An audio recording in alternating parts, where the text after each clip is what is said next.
reconstruire l'OTAN et redonner de la puissance. Ces aimables paroles à mon égard. Je suis très honoré de partager cette scène avec Daniel, Anastasia et Desmond. C'est un véritable honneur pour moi à chaque fois que je reviens au Pakistan. C'est comme un retour à la maison pour moi, car je reviens pour être avec mes frères et sœurs. Nous avons parlé de l'amitié sino-pakistanaise, qui est aussi élevée que l'Himalaya. Mais permettez-moi maintenant de vous dire que l'amitié sino-pakistanaise est aussi élevée que dans l'espace. Car en ce moment même, la Chine et le Pakistan travaillent ensemble pour former les thionautes, les cosmonautes ou les astronautes pakistanais. Et un jour, vous verrez des thionautes pakistanais, qui sont la version chinoise, dans la station spatiale. Je souhaite profiter de cette occasion pour vous faire part de mes convictions à ce sujet. La Chine sera le premier pays à faire atterrir des thionautes sur la Lune et à les ramener sains et saufs. Et j'espère que ce sera une fierté pour la Chine ainsi que pour le Pakistan pour notre coopération.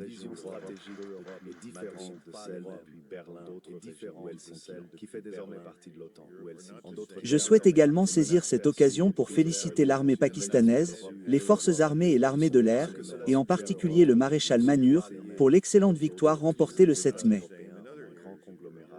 Je pense que l'on verra apparaître des alliances régionales de sécurité. Ce que cela suggère véritablement, c'est qu'au lieu des... On m'a demandé qui avait gagné et qui avait perdu à la télévision indienne et j'ai répondu au public indien, afin de ne pas trop vous inquiéter, qu'il n'y avait qu'un seul gagnant et qu'il n'y avait qu'un seul perdant, et que le perdant n'était pas le Pakistan et que le gagnant n'était pas l'Inde.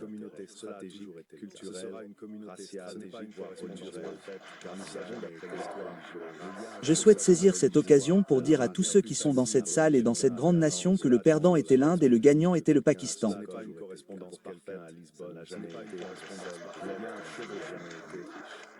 Et j'en suis vraiment ravi, car je pense que la victoire pakistanaise dans la bataille des flèches contre l'Inde est une victoire pour la paix, car elle garantira que personne n'osera lancer une autre guerre contre le Pakistan. Non seulement grâce au courage, à l'ingéniosité et à la sagesse du peuple pakistanais, mais aussi grâce à la fraternité et à la sororité entre la Chine et le Pakistan. Cela a vraiment fait ses preuves.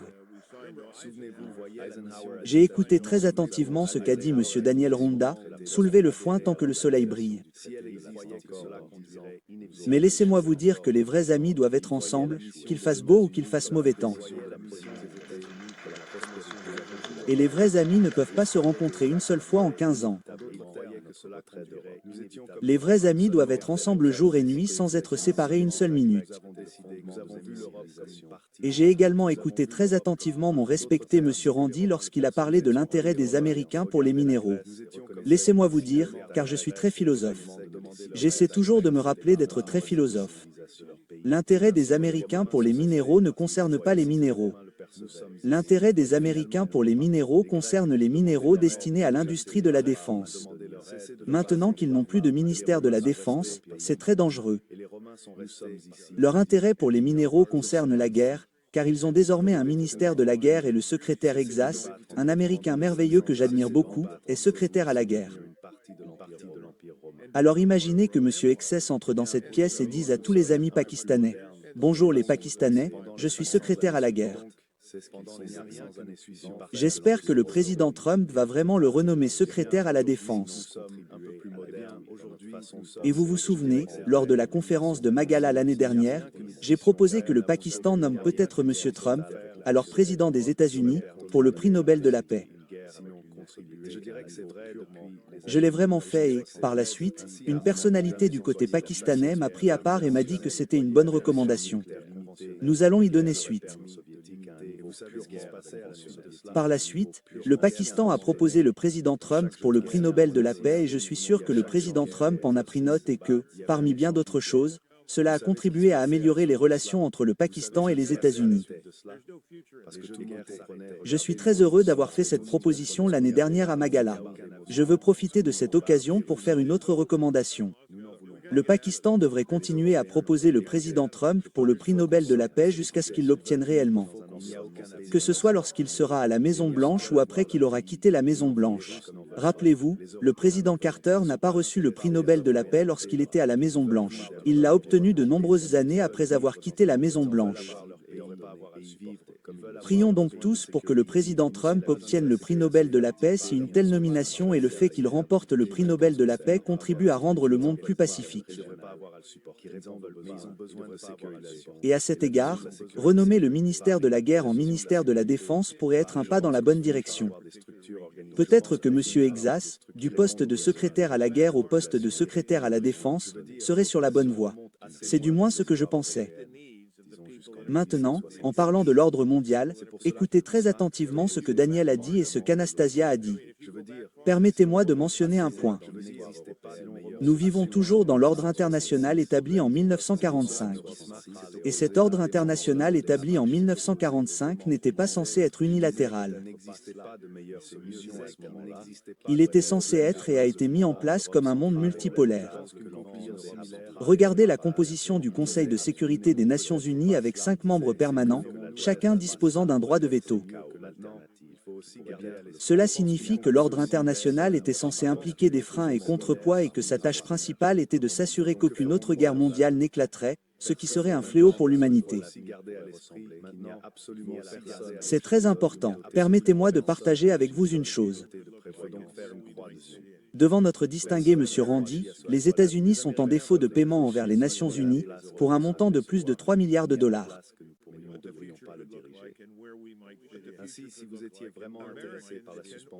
La Chine n'a jamais fait défaut et, depuis plus de 10 ans, elle est le plus grand pays au monde à payer des cotisations à l'ONU devant les États-Unis. Mais avez-vous entendu la Chine s'en vanter? Non. Je vais probablement me faire taper sur les doigts à mon retour à Pékin si l'on me cite pour avoir dit au monde que la Chine payait plus de cotisations à l'ONU que les États-Unis.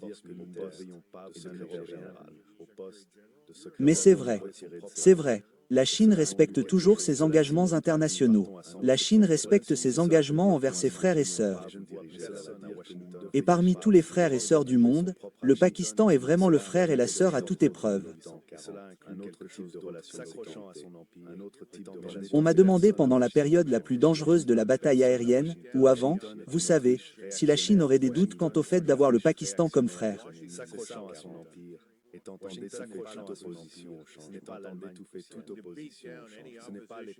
Et j'ai dit au monde entier, vraiment, parce que c'est une plateforme mondiale, ne remettez jamais en question l'engagement de la Chine envers le Pakistan, et la Chine n'hésitera jamais à partager avec les frères et sœurs pakistanais le meilleur équipement, la meilleure technologie, le meilleur matériel militaire et les meilleurs logiciels si cela peut aider les frères et sœurs pakistanais à défendre votre souveraineté et votre intégrité territoriale.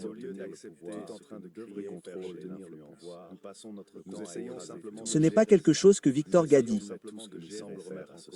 C'est ce que je comprends comme étant le véritable objectif des relations de la Chine avec le Pakistan. Maintenant, on me pose aussi souvent une question alors que la Chine, le Pakistan et l'Amérique améliorent leurs relations. La Chine est-elle préoccupée? Permettez-moi de le dire officiellement. La Chine ne se soucie pas de l'amélioration des relations entre le Pakistan et les États-Unis si cela ne devient pas préjudiciable à la fraternité et à la fraternité entre la Chine et les Pakistanais.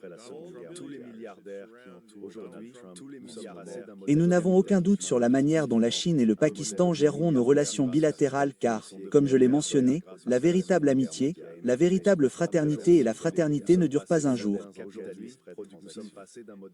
Elles sont éternelles, elles sont perpétuelles.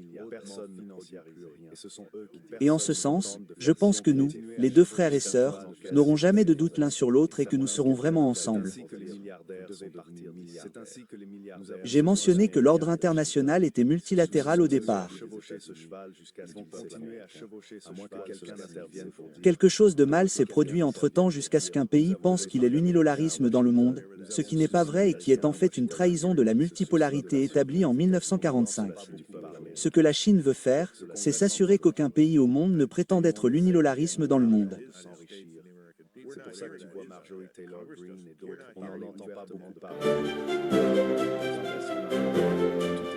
terrorisme détruit la souveraineté d'environ 200 pays dans le monde. Aucun pays ne devrait être autorisé à pointer une arme sur votre temple et à exiger votre ultimatum et votre reddition. Ce n'est pas bien. Et aucun pays ne veut vivre sous la loi de la jungle. Nous devrions tous vivre dans un monde civilisé avec de vraies règles mutuellement convenues. Chaque fois que quelqu'un parle de règles, la première question est « Qui a établi la règle ? Ai-je participé à l'élaboration de la règle ? Le Pakistan a-t-il participé à l'élaboration de la règle ? Si ce ne sont pas nos règles, pourquoi devrions-nous les respecter ? Et permettez-moi également de mentionner que le véritable choix pour le Pakistan et pour près de 200 pays dans le monde n'est pas un choix forcé entre la Chine et les États-Unis. C'est le mauvais choix. Le véritable choix est que vous décidiez si les États-Unis font la bonne ou la mauvaise chose et si la Chine fait la bonne ou la mauvaise chose. Si les États-Unis font la bonne chose, pourquoi ne voulez-vous pas travailler avec eux ? Si les États-Unis font la mauvaise chose, comme se mettre en défaut de paiement de leur adhésion à l'ONU, pourquoi voulez-vous suivre leur exemple ? De même, si la Chine fait la bonne chose, même de nombreux pays vous exhortent à ne pas travailler avec elle. Pourquoi voulez-vous écouter ce genre d'absurdité ? Et si la Chine fait la mauvaise chose, Dieu nous en préserve, et je ne pense pas qu'elle fera la mauvaise chose, pourquoi voulez-vous travailler avec elle ? C'est donc une chose très importante. Utilisez votre cerveau pour décider si les États-Unis ou la Chine font la bonne ou la mauvaise chose. Et bien que de nombreuses personnes à Washington puissent prétendre ne pas savoir, je pense que le reste du monde saura avec certitude ce qui est bien et ce qui ne l'est pas. Maintenant, permettez-moi d'être très bref. La Chine renforce réellement sa puissance militaire. Elle ne s'attaque à aucun des 14 pays voisins terrestres. Elle ne s'attaque pas aux 6 pays voisins maritimes. Elle ne s'attaque pas à la province de Taïwan de la Chine. La véritable cible n'est qu'une seule. Elle est les États-Unis. Et le véritable objectif n'est pas la guerre. Le véritable objectif est de s'assurer que les Américains sachent chérir la paix. Parce que lorsque vous allez à Washington, certaines personnes n'arrêtent pas de parler de guerre avec la Chine. Ils appellent cela un scénario voué à la guerre. Ils ont inventé un terme appelé piège thucydiste. Je le réfute complètement. J'ai proposé ma version de la vérité. Cela s'appelle l'inévitabilité de la paix entre la Chine et les États-Unis. Et je veux avoir l'occasion de parler davantage avec M. Randi du caractère inévitable de la paix, car la guerre n'est pas une option entre la Chine et les États-Unis. Et la guerre ne devrait jamais être considérée comme une option entre la Chine et les États-Unis. Si vous regardez une arme que la Chine a présentée le 3 septembre sur la place Tan devant le monde entier, elle s'appelle Dongfeng 61. Elle peut atteindre n'importe quelle cible n'importe où dans le monde en 20 minutes et sa vitesse finale sera de 40.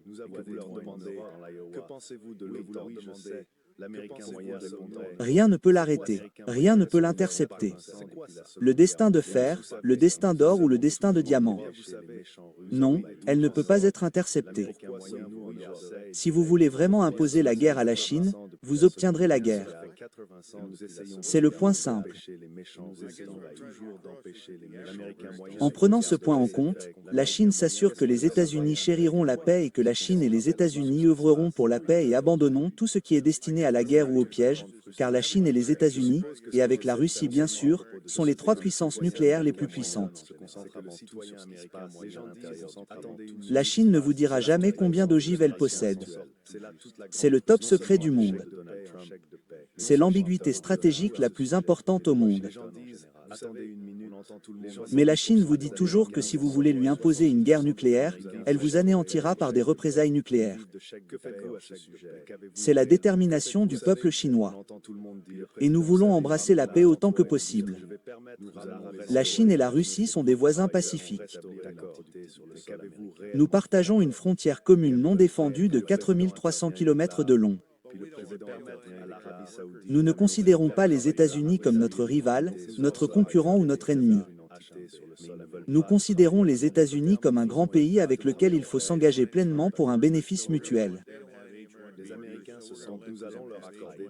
En ce sens, je pense qu'une Chine plus forte et une amitié sino-pakistanaise plus forte rendront la paix dans ce monde plus forte.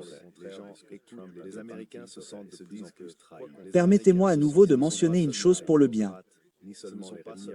La Chine et les États-Unis devraient être éternellement reconnaissants au Pakistan pour le rôle très important qu'il a joué dans le rapprochement de la Chine et des États-Unis en 1971. Le docteur Henry Kissinger a décollé d'Islamabad pour la visite la plus secrète de l'histoire de l'humanité. Il s'est envolé pour Pékin et a finalement ouvert la porte entre la Chine et les États-Unis. Cela a changé le monde entier. J'ai inventé le terme « Chine-Pakistan plus ». Cela ne signifie pas seulement « Chine-Pakistan plus », ce qui implique que le Pakistan joue un rôle plus important dans les relations arabes ou musulmanes. Je veux voir le Pakistan continuer à jouer un rôle important dans le rapprochement de la Chine et des États-Unis. Si le Pakistan a pu jouer ce rôle en 1971, pourquoi ne pourrait-il pas continuer à jouer ce rôle indispensable en 2025 ? Permettez-moi maintenant de conclure.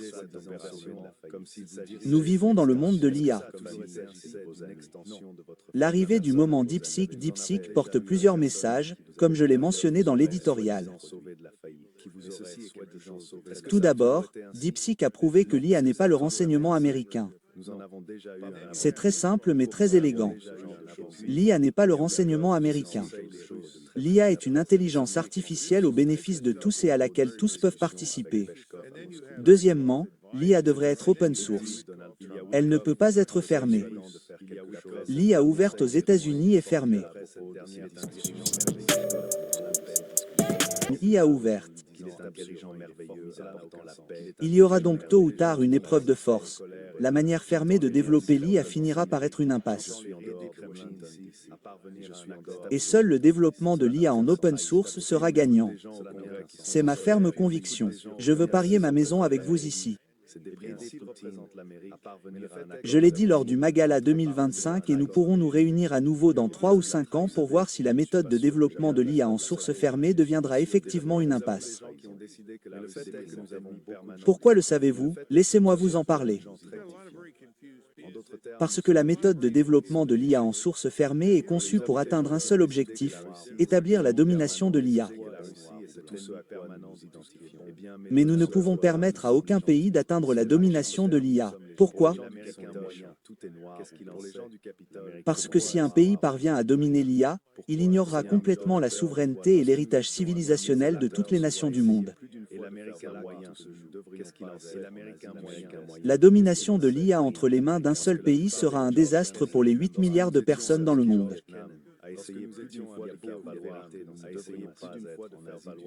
Par conséquent, d'un point de vue philosophique ou pratique, vous devez promouvoir l'IA de manière open source afin que tous les pays, toutes les entreprises, toutes les armées et tous les individus puissent y participer librement et à très faible coût, plutôt que de vous facturer des frais exorbitants pour utiliser l'IA.